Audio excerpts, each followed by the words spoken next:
अस्सलाम वालेकुम। आज का हमारा टॉपिक है ब्लड वेसल्स। लेक्चर को स्टार्ट करने से पहले मैं बताती चलूँ कि आप मेरे channel daily dose of education को लाइक करें, शेयर करें और सब्सक्राइब करें और बेल आइकन पे क्लिक करके ऑल वीडियोस को सिलेक्ट करें ताकि आपको नए आने वाली वीडियोस की नोटिफिकेशन मिलती रहे। तो आज का हमारा टॉपिक है ब्लड वेसल्स। हमने ब्लड वेसल्स की एक शॉर्टली डायग्राम ड्रॉ की है, उसके साथ साथ हमने उनके नेम्स भी लिखे हैं जिनमें उनको डिवाइड किया गया है और हमने साथ कुछ पॉइंट्स डिस्कस करने हैं जो कि इन ही वेन्स, आर्टरीज़ और कैपिलरीज से रिलेटेड हैं, जो कि हम ओवरऑल जिन्हें ब्लड वेसल्स बोलते हैं।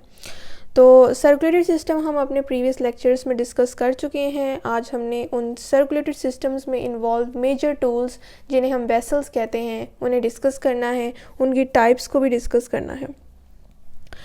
अगर हम बात करें लेफ़्ट वेंट्रिकल की, जो कि हमने हार्ट के टॉपिक में ऑलरेडी डिस्कस कर लिया है, वहाँ पर हमने देखा था कि left ventricle oxygenated blood carry करता है और ऑक्सीजनेटेड ब्लड हमें बॉडी को, हार्ट जो है वो पहुंचाता है थ्रू ब्लड वेसल्स। अब लेफ़्ट वेंट्रिकल ने जब ऑक्सीजनेटेड ब्लड पंप किया, यानी हार्ट के एक चैम्बर ने, तो अयोर्टा के पास जो है ये ब्लड जाता है, ऑक्सीजनेटेड ब्लड। और ये ऑक्सीजनेटेड ब्लड अयोर्टा के पास जाता है तो ये हार्ट के एक तो बहुत करीब जो हमारे पास वेसल है, ये लार्जेस्ट वेसल है हमारे पास बॉडी की, जो कि ऑक्सीजनेटेड ब्लड इसने कैरी किया। उसके बाद हमारे पास है, जिसके पास हमारे पास ये प्रेशर है, ये 400 to 500 मिलीमीटर पर सेकेंड होता है। ये एमसीक्यूज़ के तौर पे याद रखना है। अयोर्टा के बाद जो मज़ीद आगे से वेसल्स डिवाइड हो जाती हैं आर्टरीज़ में, आर्टरीज से आर्ट्रियोल्स में। ये हमारे पास सबसे शॉर्टेस्ट आर्टरी है जो कि हमारे पास जो है ये ब्लड ऑर्गन्स तक जो है वो लेके जाती है, उनसे रिसीव करके दोबारा हार्ट की तरफ लेके आती है। फिर आती हैं कैपिलरीज, जो कि इससे भी ज़्यादा हमारे पास थिन एपिथेलियम रखती हैं, या इसे हम साइट ऑफ एक्सचेंज भी कह सकते हैं। अब वो एक्सचेंज ऑफ मटेरियल्स है, एक्सचेंज ऑफ गैसेस हैं, जो कि यहाँ मैंने बनाया है डायग्रामेटिकली कि कैपिलरीज में स्मॉल पोर्स होते हैं जहाँ पर हमारे पास जो पल्मरी सर्कुलेशन है वो भी इसी से इन्वॉल्व है। कैपिलरीज के लेवल पर ही ऑक्सीजन जो है और कार्बन डाइऑक्साइड एक्सचेंज होते हैं और बॉडी को ऑक्सीजन जो है वो प्रोवाइड की जाती है और बॉडी से कार्बन डाइऑक्साइड एक्सहेल की जाती है, तो इसे हम साइट ऑफ एक्सचेंज भी कहते हैं। उसके बाद हमारे पास कैपिलरीज मज़ीद डिवाइड होती हैं। अब लार्जेस्ट वे में काम जा रहा है, यहाँ पर सबसे लार्ज जो वेसल थी उससे शॉर्टेस्ट वेसल, अब शॉर्टेस्ट से दोबारा से लार्जेस्ट वेसल की तरफ हम मूव करेंगे, वो है वेना केवा, लार्जेस्ट वेन। ये हमारे पास लार्जेस्ट आर्टरी है, वेना केवा लार्जेस्ट वेन है। कैपिलरीज शॉर्टेस्ट हमारे पास जो वेसल है, उसके बाद वेन्यूल्स हैं, वेन्यूल्स के बाद वेन्स हमारे पास आते हैं और फिर ये डिवाइड होके इवेंचुअली वेना केवा में जो है वो ट्रांसफ़र हो जाते हैं और वेना केवा लार्जेस्ट वेसल हमारे पास है। लेकिन अगर हम वेसल से भी अगर नियरली देखें तो लार्जेस्ट वेन है, जबकि अयोर्टा लार्जेस्ट आर्टरी है। आर्टरी का हमें काम पता है कि ये ऑक्सीजनेटेड ब्लड हार्ट से कैरी करती है और आर्ट्रियोल्स ऑर्गन तक लेकर जाती हैं उसे, जबकि vena cava largest when deoxygenated blood carry करती हैं।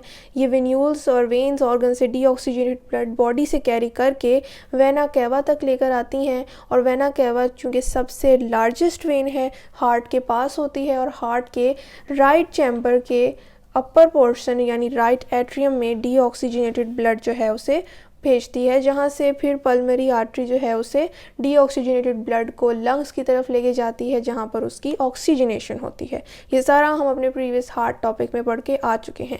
और यहाँ पर प्रेशर वेना केवा में एज़ कम्पेयर टू अयोर्टा कम होता है और ये हम डायमीटर में भी देखेंगे कि कैसे कम होता है और उसमें कुछ इन्वॉल्व भी होती हैं चीज़ें जो इस लो प्रेशर को कंट्रोल करने के लिए वहाँ पर मौजूद होती हैं। तो ये तो हमने सीक्वेंस देखा लार्जेस्ट आर्टरी से लार्जेस्ट वेन तक का जो हार्ट से रिलेटेड थी, और पोजीशन भी देखेंगे कहाँ से ये ब्लड को कैरी करके कहाँ लेके जाती हैं। लेफ़्ट वेंट्रिकल से ऑक्सीजनेटेड ब्लड कैरी किया जाता है, पूरी बॉडी में ऑक्सीजन जो है ट्रांसफ़र करके eventually deoxygenated blood right atrium में हार्ट के दोबारा से भेज दिया जाता है थ्रू दीज वेसल्स। तो ये वेसल्स बहुत ही मेजर टूल हैं पूरी सर्कुलेशन का बॉडी के अक्रॉस। हमारे पास जो फर्स्ट पॉइंट है वो है पल्स से रिलेटेड। पल्स हमारे पास चेक की जाती हैं वेसल्स के ज़रिए। सवाल ये है कि कौन सी वेसल्स वेन है, आर्टरी है या कैपलरी है जिसके थ्रू पल्स चेक की जाती है, तो वो हमारे पास है आर्टरीज़। क्यों? क्योंकि आर्टरीज़ में प्रेशर हाई होने की वजह से, क्योंकि ये हार्ट के करीब है, आप इस बात से इस चीज़ को याद रख सकते हैं। आर्टरीज़ में ब्लड प्रेशर हाई होने की वजह से और इंटरनल डायामीटर शॉर्ट होने की वजह से वहाँ पर ब्लड प्रेशर ज़्यादा होता है, जिसकी वजह से वहाँ पर पल्स डिटेक्ट की जाती हैं।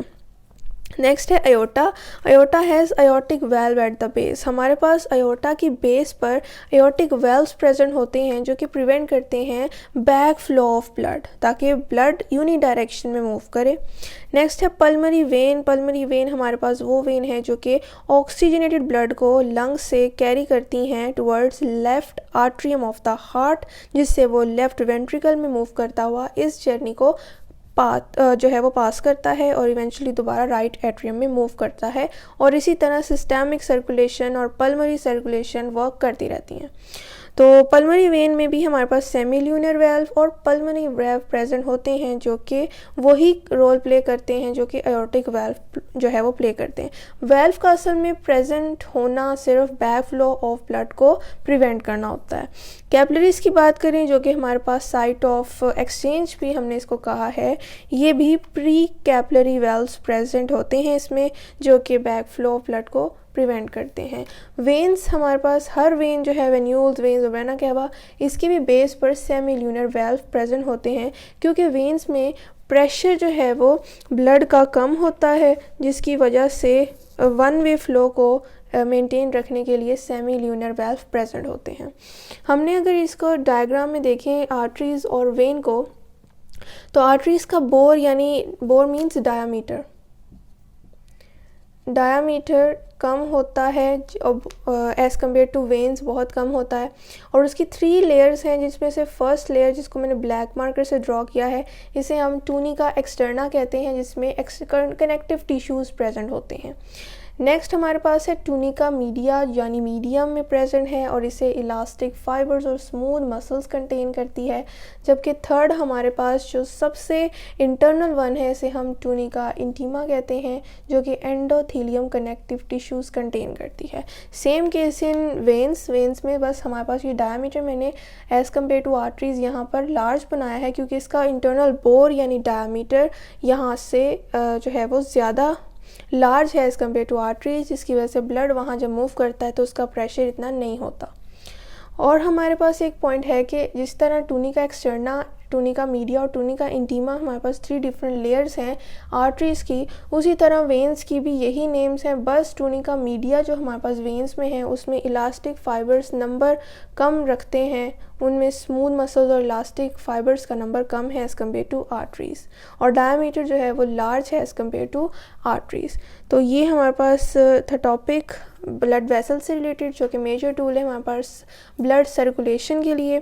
तो आई होप आपको आज के लेक्चर की समझ आई होगी। अगर कोई क्वेश्चन हो तो आप कमेंट में ज़रूर पूछें।